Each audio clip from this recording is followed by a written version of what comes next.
Welcome to Empire Building. I'm Wendy Papazan, and together with my 4 co-hosts, we bring you weekly unfiltered conversations about leadership, growing a big empire, and living on your own terms. I'm Kimber Levitt-Keaty. We are investors and wealth builders with over $75 million in combined net worth. I'm Sarah Reynolds. We are visionaries who built more than 50 businesses with over $122 million in annual revenue. I'm Tiffany Fikes. We've led thousands of people and do it all while being pretty good moms. And I'm Seychelle Van Poole. We are your podcast to learn how to build big businesses and even bigger lives. Welcome back to the podcast. You've got Seychelle and Anna on here for part 2 of her interview. And so if you didn't catch the first part of this, we have the amazing Anna Krueger on with us. And the first part of our interview really focused in on learning a lot about her personal journey, which required grit and perseverance and amazing, amazing resilience and love in supporting her mom and growing out her journey as a business person. And today, I'm excited to have Anna on because we are going to be diving into her career and how she really learned to use her strengths to craft a role that is perfect for her. And I think you're going to learn a lot in this episode today. I learned a ton, so I cannot wait for you to enjoy it. So without further ado, we are going to join part 2 of our interview with Anna Krueger. So you're moving in with your mom, you're 26. It's an 11-year journey that we did not expect, but you didn't stay at the recruiting position the whole time. You then transitioned from there to a different role. What did that look like? Yeah, so it was 2013, and I was not happy working from home. I mean, when I say that life was wretched, that is really the right word. I mean, it was tough. And I'm an extrovert, and I'm working from home, and I actually just started praying because still in 2013, not a lot of people worked from home. It was a little more common, but not overly common. And I just started praying, and I said, God, I don't know how to go look for a job right now because I need a hybrid. But I would love to find a job where I can work out of the house when mom's doing well, but they're very flexible that when she's sick, they let me just work from home. And it needs to be unknown. I need to be able to tell a boss, hey, I'm going to disappear to go take care of my mom. I don't know when I'll be back, but I'll be working. You know, I will work. It'll be remote. So I started praying for that. And Haro of the Haro Group in Greenville, South Carolina, he and I went to church together. And he approached me for an interview. And I remember thinking, well, this is the dumbest thing ever because I take care of someone that at this point I had moved back to Greenville. I forgot to say that. So now my mom lives 2 hours away and I'm her caretaker. I can't sell real estate and live 2 hours away or, go back and forth when my mom's sick. But I was like, hey, it'll be good practice. And I don't care what happens on this interview because I don't really, I'm not planning on doing it. Yeah. Yeah, but I could use some interview practice and I could use some networking in town. So sure. And anyway, 3 interviews in, I got exasperated and I just stopped the interview and I was like, Haro, why are you interviewing me? You know my situation with my mom. You know, I can't sell real estate. I'm not going to be able to drive buyers around whenever. And then that's when he introduced, he's like, well, there's this new thing in real estate called inside sales. Your particular background is a great fit for that. And we would love to have an inside sales agent on our team. So it very quickly became, oh, well, maybe I could do this. I turned him down, ultimately. I was scared of the commission situation, which honestly, as a full-time caregiver of a very sick stage 4 patient, I really wanted stability in my income. Yep. Flash forward a few months, he left it open. And I woke up one morning and I just was like, all right, I can't get working for Haro off my mind today. And I prayed and I was like, Lord, if you want me to work for Haro, lay me off my job because I'll get severance. Strategic's my number one strength on StrengthsFinder. I love this. So I said, lay me off my job. I'll get really good severance because I've been here forever and I have a pretty high pay. Just let me off my job. I'll get severance. That'll hold me over till commission's rolling in. By noon, the same day, I had no clue I was going to get laid off. That day, by noon, 4 hours later, I was laid off my job.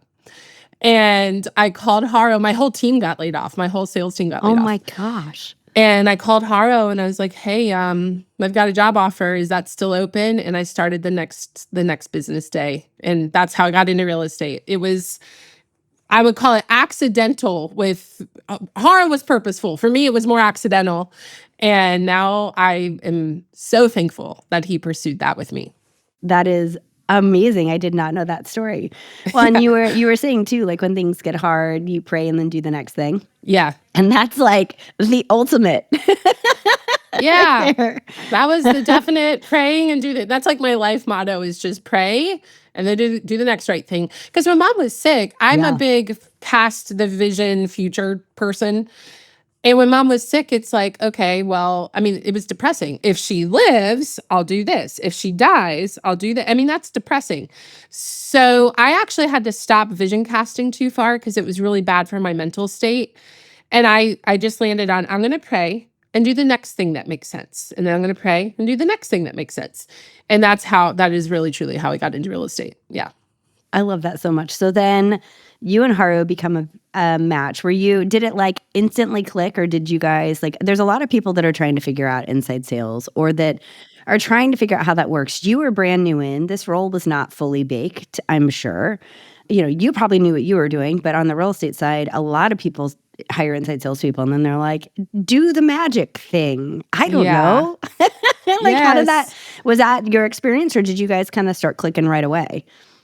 Haro told me it'll take you 3 months to see results. And I love a challenge. And in my head, I did not say that loud. I thought, well, sit back and watch me because I've trained this role. I just need to learn real estate, but I know inside sales. It's not going to take 3 months. Yeah. It absolutely took 3 months. And that's because I did train the role. Like I knew how to dig into motivation because of what I described as a recruiter. I did need to learn real estate, but the thing was I didn't have a pipeline. So you can have skill, but if you are new in an industry and don't have a pipeline, it's going to take a while. And I mean, I had a few that popped up before that, but the consistent, I'm hitting the goal every day, it was almost exactly 90 days. Because I remember looking at the calendar when I finally felt like, okay, it's flowing now and I feel good about things. And I looked at the calendar and I remember thinking, look at that. It's about 90 days. Haro was right. So that did take some time. That's amazing. Then you all start working together and you start having a lot of success in the role. Yeah. And like we start hearing about your name and Haro's name. Like y'all grow really quick as a company. Yeah. Like that starts taking off. Like you guys start getting up on big stages and like sales start skyrocketing, which is an amazing partnership between the two of you. Like, where does it go from there? Yeah, well, Haro was amazing and took me to some conferences.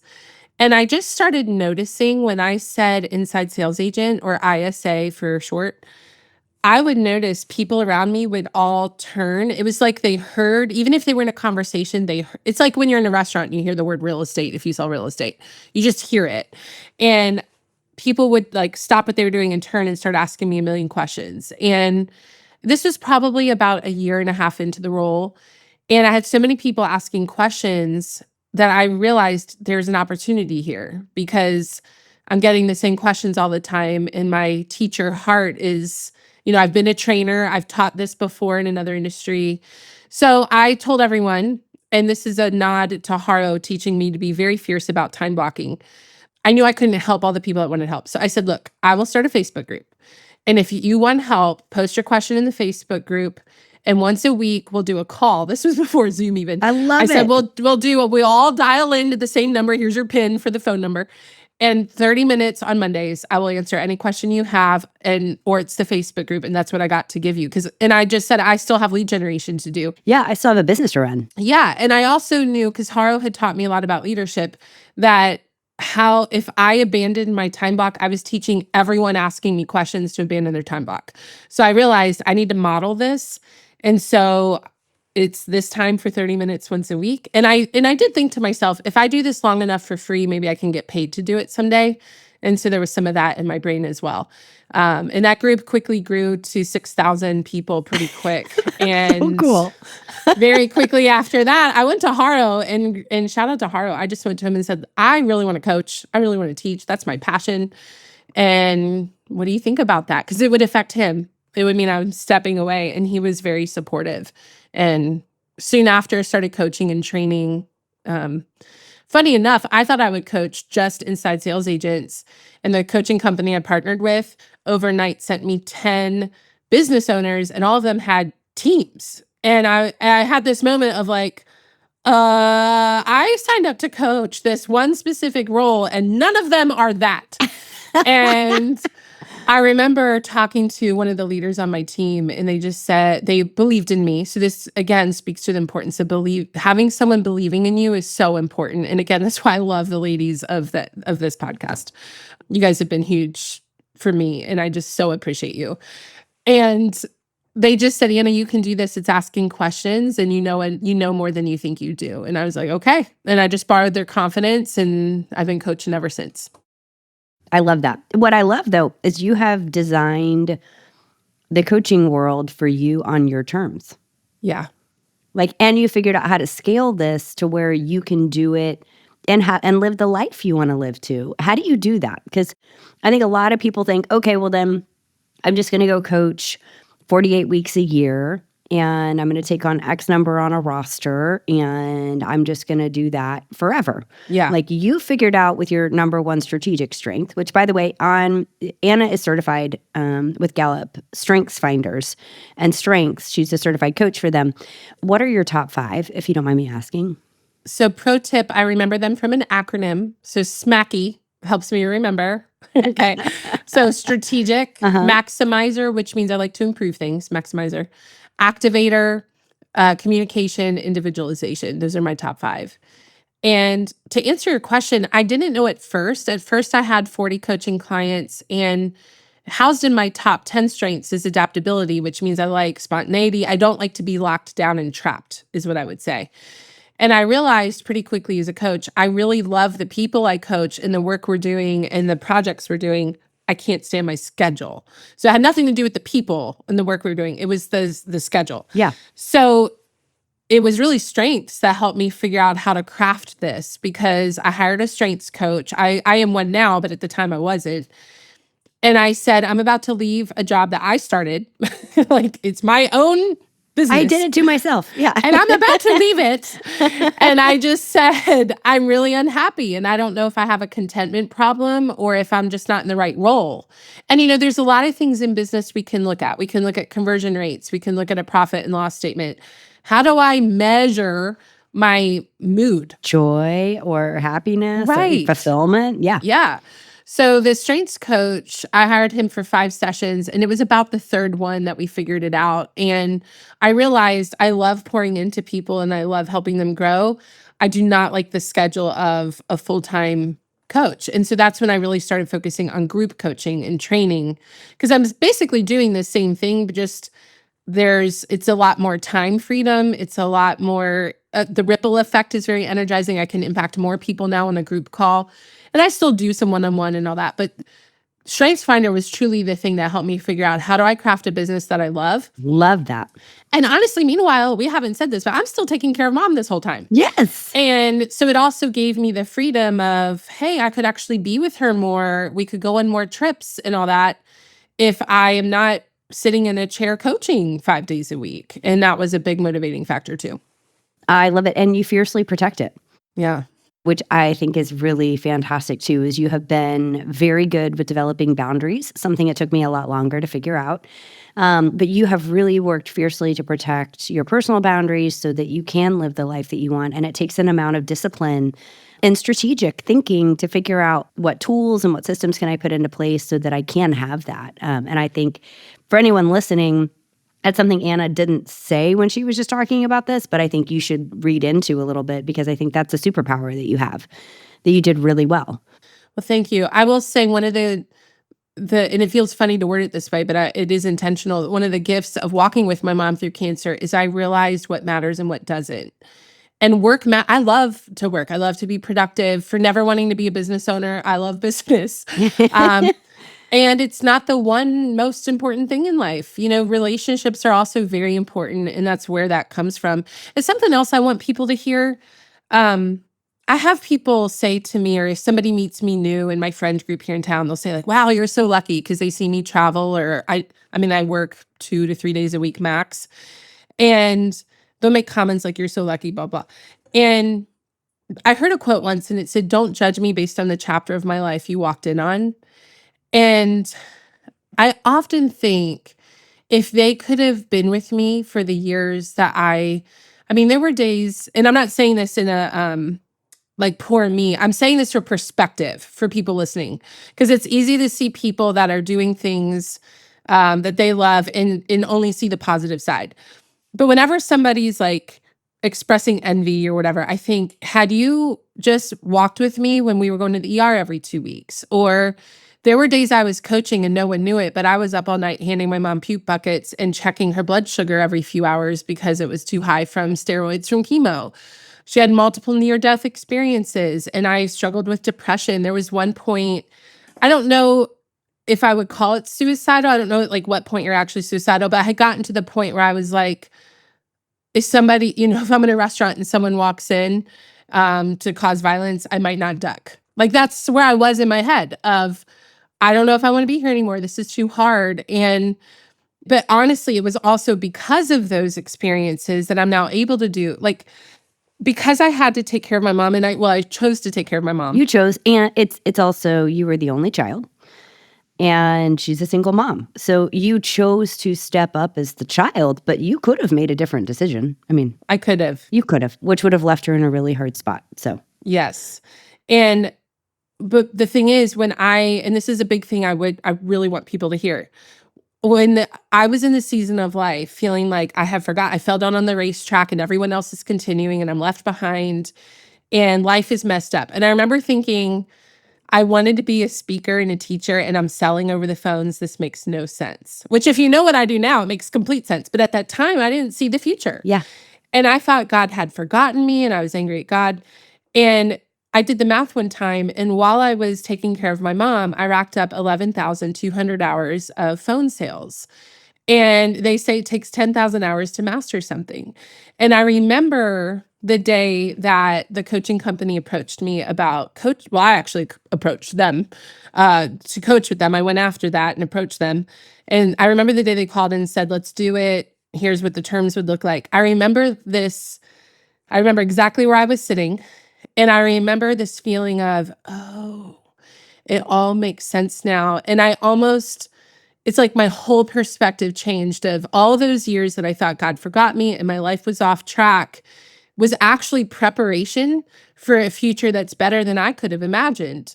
But I didn't know that then. And so that I want to encourage people, if you're in a hard spot in life right now, I truly saw no sense or reason as to why I was in that season of life. And it just felt wretched. And now I understand it set me up to do the really amazing things I get to do now. But I didn't know that then. And honestly, it encourages me now, Seychelle. I'm 42, I'm single. I did not think that would be my story. I wrestle with, did I miss out on marriage? Because 26 to 37, I was a caretaker. Those are usually like your marriage and kids years. And that is something I truly wrestle with God about. And that could be a whole nother conversation. Well, I want to do a 2.0 on that one. Yeah, that could be a whole different conversation. But the thing is, I go back, and it is a wrestling. I'm not saying this is easy. I wrestle with this, especially, around holidays and whatever. But it's like, okay, I also remember years ago, I thought God forgot me and life was off track. And now it all makes sense. So here's another area of my life where I feel like it's not what I wanted. I'm not happy about my current situation, but that doesn't mean that it won't change someday and all make sense. And so it gives me encouragement to, when I'm in a tough spot, to hang in there and not feel that God just forgot me. He probably didn't. Well, he didn't. He didn't. And I can understand how those days make you feel that way, and definitely can relate to that. So I have a question for you of, we go through these seasons and now you're entering into a new phase. Right. You are now no longer in the caretaker role, and you've had, like, I think everyone expects there where you're like, okay, you finished that. Now what? And you're like, I need a minute. Like, I need a minute to breathe. And I'm in year 2 after my dad, and I'm kind of just now at the point where I'm like, okay, I can start visioning what's next. And so I'd love to know, from your perspective, you've had a minute to breathe, a minute to sort of find a sense of self. again. I don't know if you experienced it, but with my dad, I felt like everything was on the table at the end. Like all of it, all the boundaries, all the sense of self, everything was just shoved in on the table in the poker game. And it was just, we were all in. And so I had to go back and rediscover a lot of that personally. So I'm not projecting, but that was just me. And so what does next look like for you? What's exciting for you? What is what's motivating you and kind of making your eyebrow raise as far as when you start looking at the next vision for what you want? Yeah, it's a great question. And I would say it's a work in progress because I am currently asking myself those questions. I have had some clarity though, as I've asked myself those questions. And mom died in 2019. 6 months later, we have COVID. I'm living alone during COVID. Then my grandmother died. It's been like 5 years of just blah. And your dog too. I mean, you had a lot. Oh yeah. That was the whole thing. And I finally feel like I'm now coming up for air and getting excited and creative again. And so something that I've had in my mind for a long time, and frankly, I just didn't have the energy to do it. I have the energy now. For a long time, I've offered one course for sales and lead gen, but I've had ideas of I should be doing StrengthsFinder courses because that tool's changed my life, as we've talked about on this call. And I've also thought I'd love to offer tiny courses to people. I love the name tiny courses. I love that name. I just think it's adorable. Tiny courses. But I'd love to offer tiny courses to people that maybe they don't have the resources quite yet to invest in a bigger program, but they really want some training. What would that look like?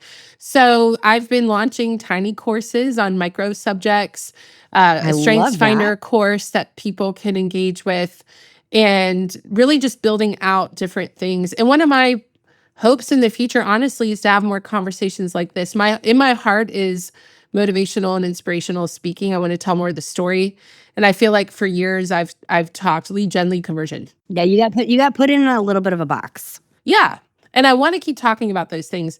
But there's so many things that were unsaid, even on this podcast, of what I learned going through mom's cancer. And I want to do something with that. I don't know what it looks like. I really don't at this point, but that's part of the vision in my heart is how can I start talking about those things? I love that one. It's that's super exciting. If anyone wants to find out about those, because we do have a lot of people that have heard your name from us talking about it a lot. Like if someone wanted to get in touch with you, how can they get in touch with you about something like that?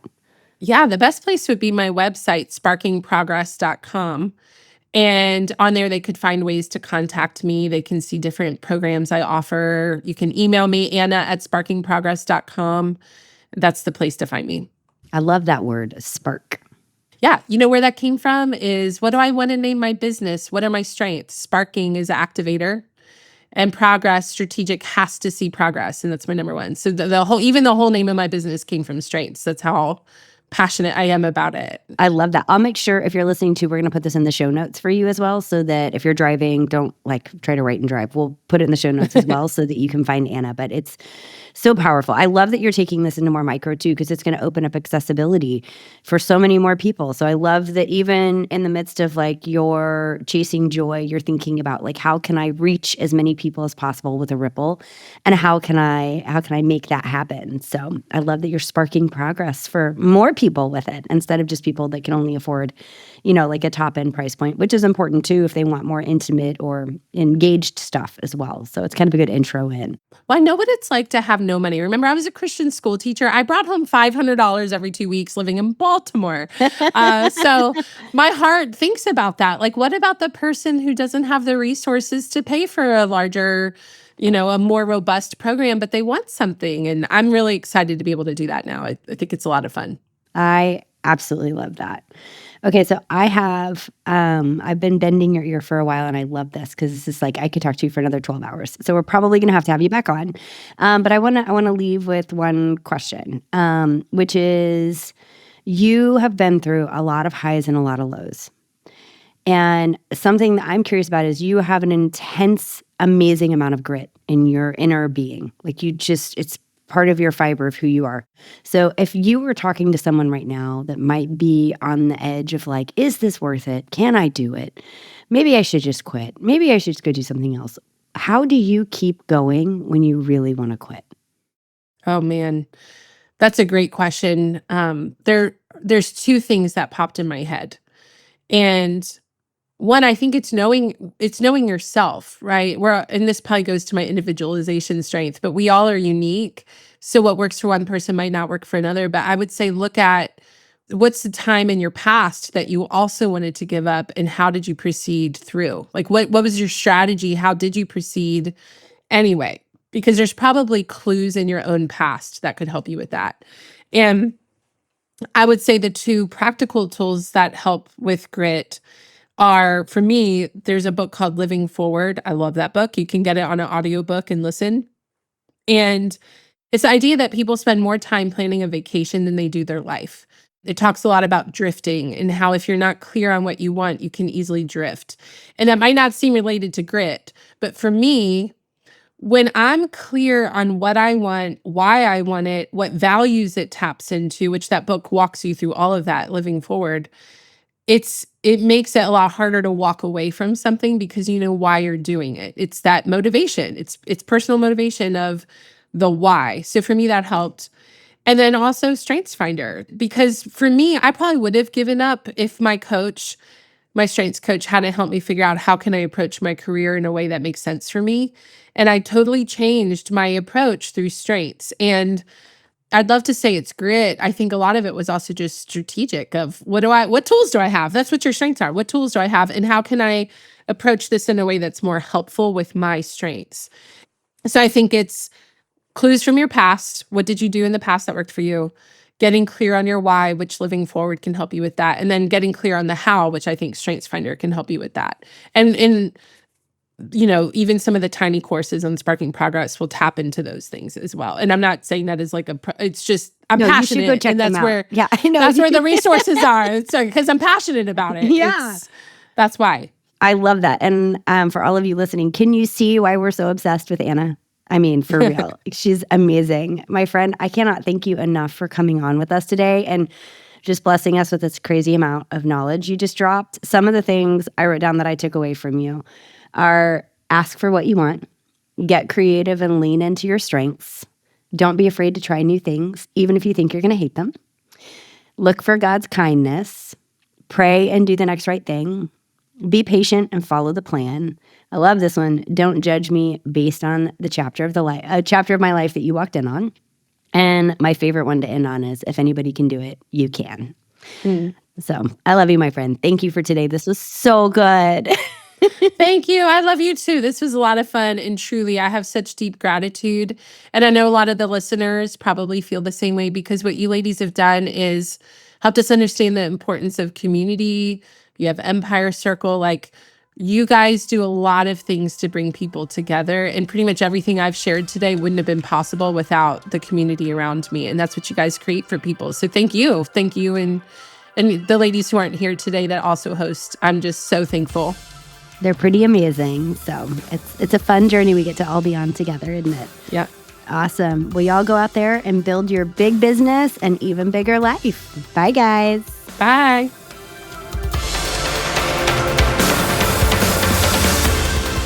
This podcast is for general informational purposes only.